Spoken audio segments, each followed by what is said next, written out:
C. Joseph Vijay எனும் நான்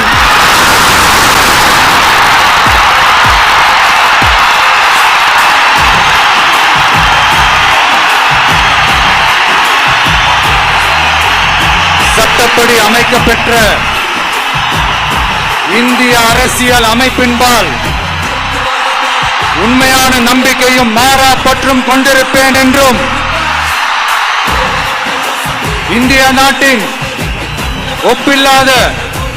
முழு முதல் ஆட்சியையும் ஒருமையையும் நிலை நிறுத்துவேன் என்றும் தமிழ்நாட்டு அரசின் முதலமைச்சராக உண்மையாகவும் உளச்சான்றின்படியும் என் கடமைகளை நிறைவேற்றுவேன் என்றும் அரசியல் அமைப்பிற்கும் சட்டத்திற்கும் இணங்க அச்சமும் ஒருதலை சார்பும் இன்றி விருப்பு வெறுப்பை